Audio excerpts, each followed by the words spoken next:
Positives of cooperation. We are thinking about our 5 values for next year, one of which is integrity and those actions that are taken by you that are positive for yourself and others. Cooperation seems to hit the mark rather well. We're in unprecedented times. The United Nations celebrate their 75th anniversary this year after being formed after the Second World War. And to celebrate that, they launched the UN 75 initiative in January. Basically, it's a crowdsourcing project to get information in and people's attitudes about the world that they live in. 95% of the people who have responded want the world to work together better rather than move further apart, which is strange really. And Cecilia Cannon, an academic advisor for the UN, actually said that in a waning global cooperation and a growing unwillingness of people to engage in dialogue with one another, especially with those who hold divergent views and opinions from their own, it's quite strange that so many people want to work together. We've seen cooperation at its best locally and nationally in the recent times. There are currently 74 countries working together to find a vaccine or cure for the coronavirus, COVID-19. The UN believe that this cooperation will reduce the time taken to find a cure by 80%. Birmingham NHS launched an appeal on Friday and within 24 hours had received 1,200 offers from clothing manufacturers in the area to make surgical gowns to provide personal protective equipment for medical staff. And of course, you've seen on the TV repeatedly in the last week or so Captain Tom Moore, who wanted to walk 100 laps of his garden before he turned 100 at the end of this month, with the aim of raising about £1,000.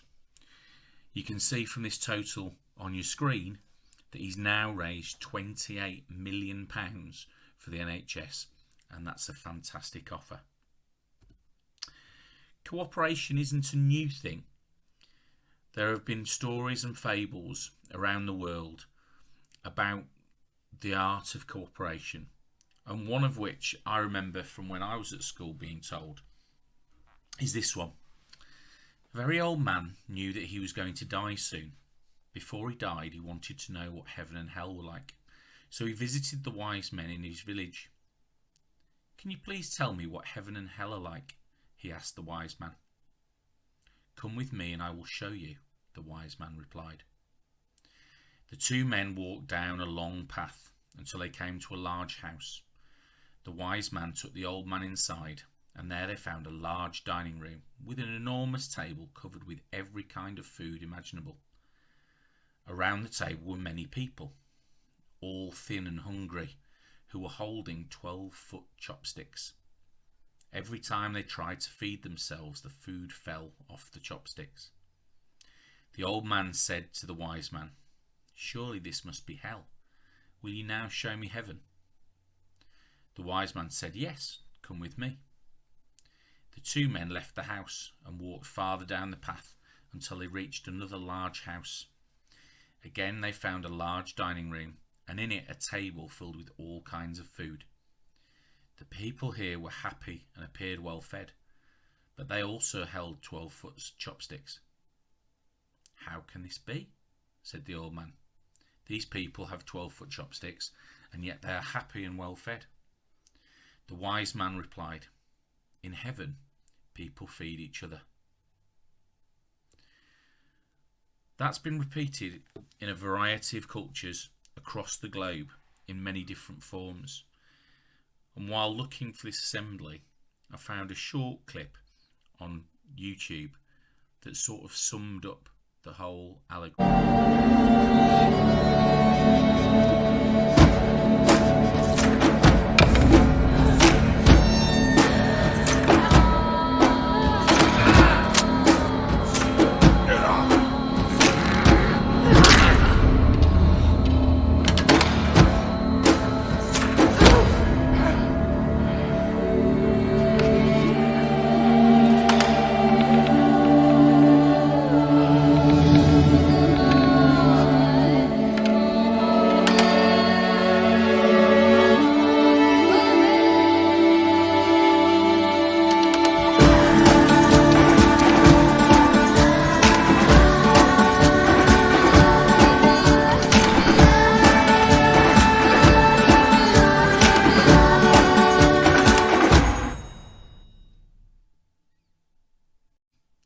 People who need to work are able to go and not be disrupted by unnecessary journeys of others.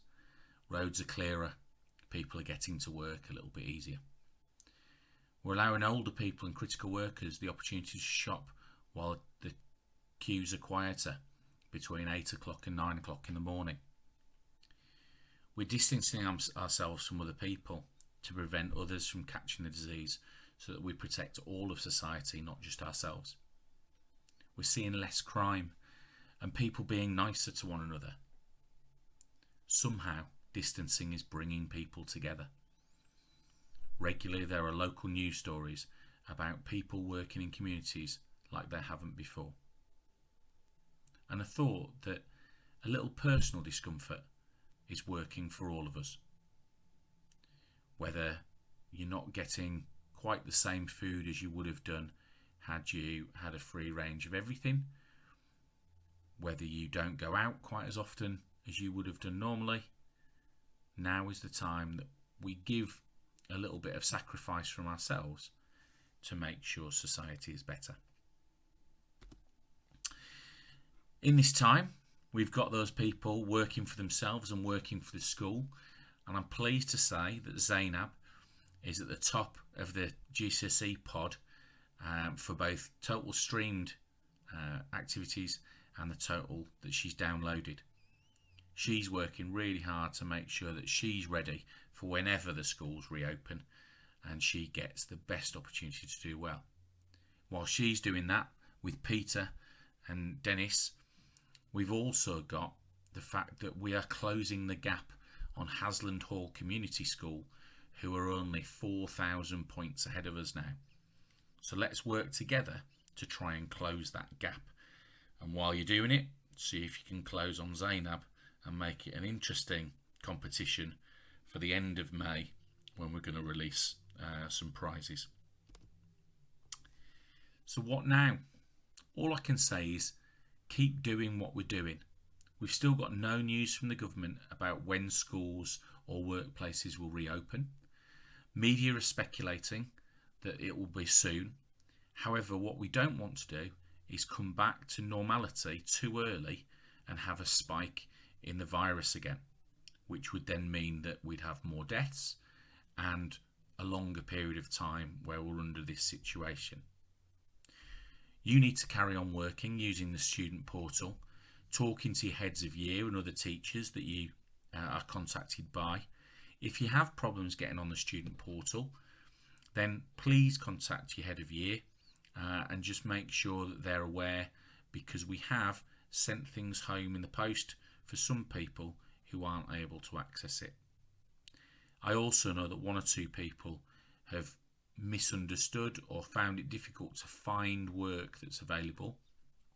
You might want to try emailing members of staff at school using your own school email account that there are instructions how to get onto on the school website in the student portal area.